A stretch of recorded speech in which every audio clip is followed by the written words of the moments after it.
दोस्तों अगर आपके मन में जरा सा भी डाउट है K4 Note, Redmi Note 3 या Ellie 1S के बीच में तो आप ये वीडियो देखते रहिए और मेरा आपसे वादा है कि आपके सारे डाउट्स क्लियर हो जाएंगे और आप अपने लिए एक परफेक्ट स्मार्टफोन ले पाएंगे। नमस्कार दोस्तों, मेरा नाम है गौरव, आप देख रहे हैं टेक्निकल गुरुजी। चलिए शुरू करते हैं।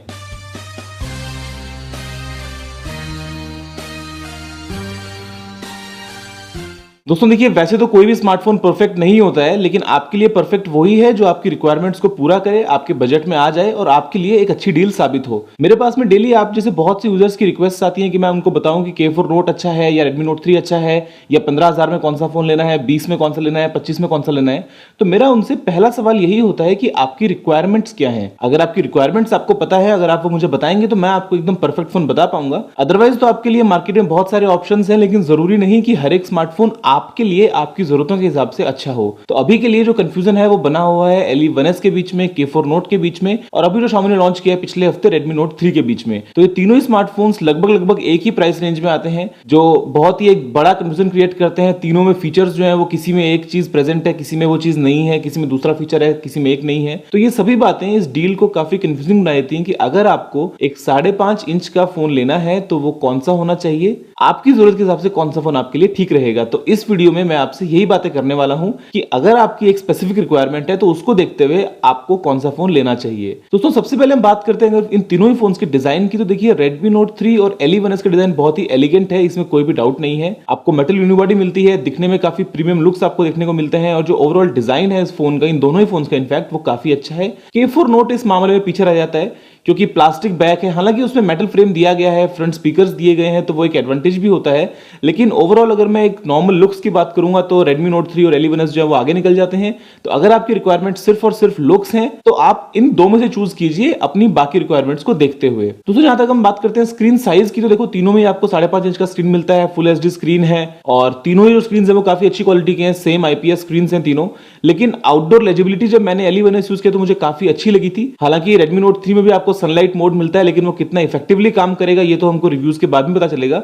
लेकिन ओवरऑल स्क्रीन के हिसाब से आपको तीनों ही फोन्स में कोई भी कमी नजर नहीं आनी चाहिए, और आपकी रिक्वायरमेंट्स जो है एक फुल HD स्क्रीन 5.5 इंच में वो इन तीनों ही फोन से पूरी हो जाएंगी। दोस्तों उसके बाद हम बात करते हैं एक फोन के सबसे इंपॉर्टेंट फैक्टर की, जो कि है एक स्मार्टफोन में उसका प्रोसेसर, उसकी रैम या ओवरऑल उसकी स्पीड। तो देखिए इसमें कोई भी डाउट नहीं है कि अगर आपको आपका फोन चाहिए एकदम हाई परफॉर्मेंस वाला, अगर आपको एकदम हैवी गेमिंग करनी है अपने फोन में, तो आपके लिए Redmi Note 3 से अच्छा फोन इस प्राइस रेंज में हो ही नहीं सकता। जो Snapdragon 650 आपको मिलता है वो Snapdragon even 808 से भी अच्छा है, जो आपको Vibe X3 में मिलता है। तो आप सोच के देखिए कि आपको कितनी अच्छी डील मिल रही है इस प्राइस रेंज में। अगर मैं कंपेयर करता हूं Ellie 1S के साथ में, तो Ellie 1S की परफॉर्मेंस भी काफी अच्छी है, लेकिन प्रॉब्लम क्या है कि जो MediaTek का Extend Helio प्रोसेसर उसमें दिया गया है वो इतना पावर एफिशिएंट नहीं है, और 2.2 गीगाहर्ट्ज पे काम करने की वजह से कुछ फोन्स में मैंने देखा है, मेरे फोन में मेरे को फील नहीं हुआ था हालांकि, लेकिन मैंने कुछ फोन्स में देखा है, कुछ रिव्यूज में देखा है कि हीटिंग के कुछ इश्यूज हैं। दो रीजन है कि एक तो Extend Helio है और दूसरा रीजन ये है कि जो फोन की बॉडी है वो मेटालिक है। तो इन दो रीजंस की वजह से आपको थोड़ा सा कहीं ना कहीं सफर करना पड़ सकता है। लेकिन अगर हम बात करते हैं K4 Note की, तो पिक्चर पूरी उल्टी है। अगर आपको गेमिंग करनी है, अगर आपको हैवी गेमिंग करनी है तो वो फोन आपके लिए नहीं बना हुआ है। आप उसके अंदर नॉर्मल मॉडरेट गेमिंग कर सकते हैं, नॉर्मल डे टू डे जो आप टास्क करते हैं उसके अंदर कोई दिक्कत नहीं आएगी, लेकिन जैसे ही आप हैवी गेमिंग स्टार्ट करते हैं तो फोन जो है पूरा पस्त हो जाता है और आपको कोई भी अच्छी परफॉर्मेंस वो नहीं दे पाता है। तो एफिशिएंसी के मामले में ज्यादा ओवर हीटिंग ना हो इस मामले में, और आपको एक ओवरऑल बहुत अच्छी परफॉर्मेंस मिले, Redmi Note 3 आता है पहले नंबर पे। तो ज्यादा हम बात करते हैं रैम की, तो देखिए एक नॉर्मल यूजर को तो पता भी नहीं होता है कि रैम कितनी उसको होनी चाहिए, या कम या ज्यादा, मतलब कितनी अच्छी है या नहीं है। लेकिन मेरे ख्याल से आप इन तीनों ही फोन्स में कोई भी फोन अगर आप चूज करते हैं, चाहे आप इवन Redmi Note 3 का 2GB वाला वर्जन भी लेंगे अगर 10,000 का, तो उसके अंदर भी आपको कमी महसूस नहीं होगी इतनी। और नॉर्मली 2GB रैम सफिशिएंट मैं कहूंगा आने वाले कम से कम 1-1.5 साल के लिए, जितना फोन अपना यूज करने वाले हैं। और बाकी आपको तीनों ही फोन्स में 3-3 GB की रैम मिलती है। अगर आप Redmi Note 3 का 32GB का वर्जन चूज करते हैं K4 Note में या Redmi Note 3 में, तो उसमें कोई दिक्कत आपको नहीं मिलने वाली है। दोस्तों उसके बाद में हम बात करते हैं एक्सपेंडेबिलिटी की। तो देखिए ये एक बहुत बड़ा फैक्टर है। जिन लोगों को ड्यूअल सिम साथ में SD कार्ड भी लगाना है, कंपलसरी है, तो उनके लिए तो एक ही ऑप्शन है K4 Note। अगर आप एक फ्लेक्सिबिलिटी चाहते हैं कि आप जब चाहें जब डुअल सिम लगा लें, जब चाहें तब मेमोरी कार्ड भी लगा लें, तो फिर आपके लिए ऑप्शन है Redmi Note 3। अगर आप गुजारा कर सकते हैं डुअल सिम और SD कार्ड के सपोर्ट के बिना, तो देखिए आपको उसके अंदर अगर आप 32GB का मॉडल लेते हैं तो 32GB मेरे ख्याल से एक ठीक ठाक स्टोरेज होती है, आपको करीब 24-25GB के आसपास मिल जाती है फ्री, और आप उसको आराम से यूज कर पाएंगे। और उसके बाद में भी आपके पास में ऑप्शन है कि अगर आपको लगाना हो तो आप लगा सकते हैं। लेकिन Ellie 1S में ये दोनों ही चीजें प्रेजेंट नहीं है। आपको सिर्फ और सिर्फ 32GB का मॉडल मिलता है और आपको सिर्फ और सिर्फ सिर्फ ड्यूअल सिम के साथ में आता है, कोई एसडी का ऑप्शन नहीं है, कोई सिंगल सिम एसडी, कुछ भी इसके अंदर कंसेप्ट ऐसा नहीं है। तो वो आपको देखना होगा कि आपकी रिक्वायरमेंट क्या है। मेरे ख्याल से एली को मैं लास्ट में रखूंगा क्योंकि इसके अंदर तो ऑप्शन नहीं मिलता है आपको। पहले नंबर में इसमें रखूंगा K4 Note को, जो आपको पूरे ऑप्शंस देता है, और दूसरे नंबर पे आएगा Redmi Note 3। दोस्तों उसके बाद में हम बात करते हैं फोन के ओवरऑल जो बैटरी लाइफ आपको मिलती है और जो फास्ट चार्जिंग की प्रेजेंस या एब्सेंस है उसके बारे में। तो देखिए, जहां तक हम बात करते हैं फास्ट चार्जिंग की, तो ये आपको मिलती है सिर्फ और सिर्फ LE1S में। जो चार्जर आपको साथ में मिलता है वो मिलता है 24 वॉट का चार्जर, जो कि फोन को 0 से 100% फुल चार्ज कर देगा करीब करीब 90 से 100 मिनट के बीच में। LE1S में आपको मिलती है एक 3000 mAh की बैटरी, जो कि अच्छी नहीं है, मैं कहूंगा कि एवरेज या फिर कभी कभी बिलो एवरेज, अगर आप 4G वगैरह ज्यादा यूज करते हैं तो बैटरी लाइफ के मामले में LE1S जो है वो आपके लिए परफेक्ट कैंडिडेट नहीं होने वाला है। दोस्तों जहां तक हम बात करते हैं K4 Note की, तो आपको एक थोड़ी बड़ी बैटरी कैपेसिटी मिलती है, 3300 mAh की बैटरी है। जो प्रोसेसर है वो इतना पावर कंज्यूम नहीं करता है, वो एक थोड़ा लो पावर्ड प्रोसेसर है, तो आपको बैटरी लाइफ तो काफी अच्छी देखने को मिलती है, लेकिन आपको इसमें फास्ट चार्जिंग नहीं मिलती है। जो साथ में आपको अडेप्टर मिलता है वो मिलता है Qualcomm क्विक चार्ज 1 के कंपैटिबल, यानी कि 5 वोल्ट 2 एम्पीयर का एक 10 वॉट का अडेप्टर आपको मिलता है, जिससे आप अपने फोन को करीब करीब 2 घंटे से 2 घंटे 15 मिनट में चार्ज कर सकते हैं फुल।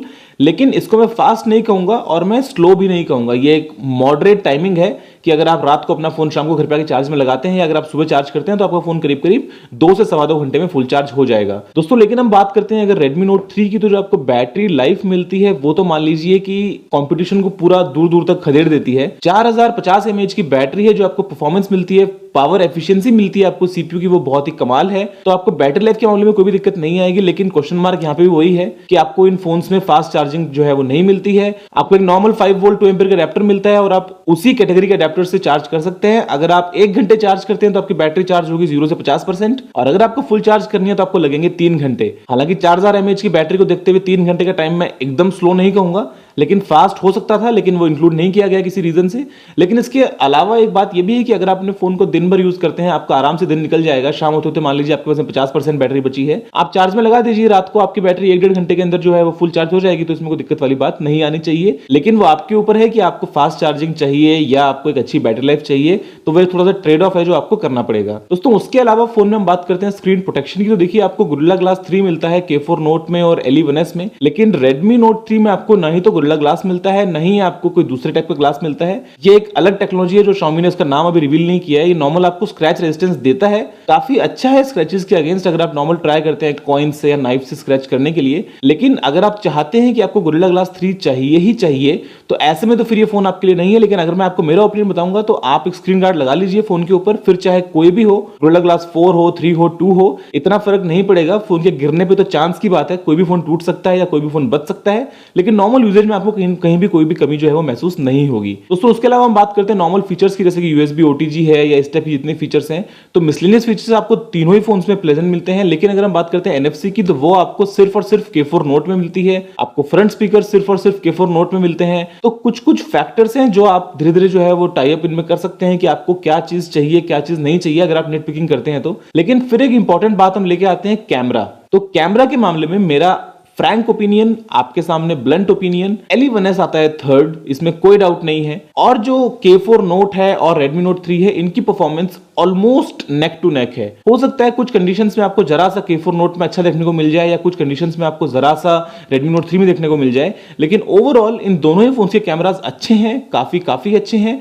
और जो कॉम्बिनेशन है वो आपको मिलता है 13 मेगापिक्सल और 5 मेगापिक्सल का K4 Note में, और जो Redmi Note 3 उसमें आपको मिलता है 16 मेगापिक्सल और 5 मेगापिक्सल का। और जो क्वालिटी है वो काफी आपको अच्छी देखने को मिलती है और दोनों ही cameras almost neck to neck perform करते हैं। दोस्तों इसके बाद में हम बात करते हैं वर्चुअल रियलिटी कंपैटिबिलिटी की। तो देखिए K4 Note में आपको थिएटर मैक्स नाम का एक मोड दिया गया है, लेकिन ये एब्सेंट है अगर मैं बात करता हूं LE1S की या Redmi Note 3 में। तो लेकिन ऐसा नहीं है कि आप वर्चुअल रियलिटी को यूज नहीं कर सकते हैं। देखिए Lenovo ने क्या किया है, अपने पूरे सॉफ्टवेयर में एक फीचर डाल के दिया है, जिसको अगर आप ऑन करते हैं तो आपके स्क्रीन पे जो भी हो, चाहे वो फोन की सेटिंग्स हो, चाहे फोन का नॉर्मल होम स्क्रीन हो, डिस्प्ले हो, आप कोई गेम खेल रहे हो, कोई एप्लीकेशन हो, वो सब कुछ स्प्लिट स्क्रीन यानी कि 2 हिस्सों में एक साथ में काम करती है। Redmi Note 3 या आपको LE1S में ऑप्शन तो नहीं मिलता है, लेकिन ये फोन भी पूरे तरीके से वर्चुअल रियलिटी के लिए कंपैटिबल है। आप इनमें अगर चाहें तो आप इवन आंट VR का भी यूज कर सकते हैं, या अगर आप कोई भी थर्ड पार्टी लेते हैं वर्चुअल रियलिटी हेडसेट तो आप उसका भी यूज कर सकते हैं, क्योंकि दोनों ही फोन्स में आपको जायरोस्कोप मिलता है और आप बड़े ही आराम से गूगल कार्डबोर्ड एप्लीकेशन को इंस्टॉल करके, या अगर आप नॉर्मल यूट्यूब की वीडियोस देखते हैं 360 डिग्री में या बड़े स्क्रीन पे सोचते हैं,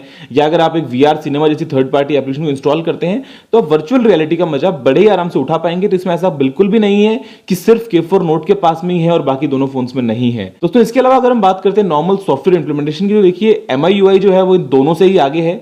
चाहे मैं बात करता हूं एली का जो सॉफ्टवेयर है या लिनोवो का जो यूआई है, क्योंकि आपको जो ऑप्शंस मिलते हैं कस्टमाइजेशन के वो एंडलेस हैं, ऑलमोस्ट एंडलेस हैं। अगर मैं बात करता हूं K4 Note की, तो आपको काफी अच्छे ऑप्शंस मिलते हैं। एली 1S इस चीज में पीछे रह जाता है क्योंकि आपको इतने ऑप्शंस नहीं दे पाता है। उसका यूआई काफी स्मूथ है, दिखने में काफी अच्छा है, लेकिन आपको जो फंक्शनैलिटी मिलती है वो कहीं पे भी टक्कर नहीं दे पाती है। अगर मैं बात करता हूं K4 Note के या Redmi Note 3 के यूआई की, तो अगर आपको ट्वीक्स चाहिए बहुत ज्यादा कि अपने फोन में आप कुछ भी कर पाएं, कैसे भी आप कुछ भी चेंजेस कर पाएं, तो उस मामले में तो Redmi Note 3 का जो MI UI है वो काफी एडवांस्ड है। सेकंड आता है K4 Note और थर्ड आता है L1S। दोस्तों इसके अलावा जो फोन्स हैं वो पूरे तरीके से आपको सिमिलर देखने को मिलते हैं। फिंगरप्रिंट स्कैनर भी आपको तीनों ही फोन से मिलता है। हालांकि सबसे अच्छा जो है वो L1S और Redmi Note 3 का है, K4 Note का इतना अच्छा नहीं है। लेकिन उसके अलावा आपकी कॉल है कि आपको क्या चाहिए। अगर आपको एकदम प्योर म्यूजिक लिसनिंग एक्सपीरियंस चाहिए, अगर आप फोन में म्यूजिक के अलावा कुछ भी नहीं करते हैं, तो K4 Note ले लीजिए। अगर आप फास्ट चार्जिंग के बिना गुजारा कर ही नहीं सकते, अगर आपको फास्ट चार्जिंग चाहिए ही चाहिए, तो आप L1S ले लें, वरना L1S को लेने का आज की डेट में कोई भी एक स्ट्रॉन्ग पॉइंट उभर के नहीं आया है। और इसके अलावा अगर आपको एक ऐसा फोन चाहिए जो एक ओवरऑल परफॉर्मर हो, अगर आप गुजारा कर सकते हैं एक हाइब्रिड स्लॉट के साथ में, NFC की कमी के साथ में, फास्ट चार्जिंग की कमी के साथ में, तो आपके लिए Redmi Note 3 से अच्छा फोन नहीं हो सकता है। ये एक ओवरऑल आपको सभी चीजों का कॉम्बिनेशन एक बहुत ही अच्छे पैकेज में देता है, जो कि बाकी दोनों फोन्स आपको नहीं दे पाते हैं। तो दोस्तों मुझे उम्मीद है कि आप अपनी रिक्वायरमेंट्स, आप अपनी जो आपको जरूरतें हैं उनके हिसाब से अपना फोन जो है आप चूज कर पाएंगे और आपके लिए वीडियो हेल्पफुल रहा होगा। अभी के लिए इस वीडियो में इतना दोस्तों, मुझे उम्मीद है कि वीडियो आपको पसंद आया होगा। अगर आपका कोई भी सवाल या सुझाव हो तो आप नीचे कमेंट करना ना भूलिएगा। और अगर आपने अभी तक टेक्निकल गुरुजी को सब्सक्राइब नहीं किया है, तो आप इधर इस लाल बटन पर क्लिक करके चैनल को सब्सक्राइब कर लीजिए, क्योंकि मैं आपके लिए रोजाना इसी तरह की टेक वीडियोस लेके आता रहता हूं। अभी के लिए इतना ही। जय हिंद, वंदे मातरम।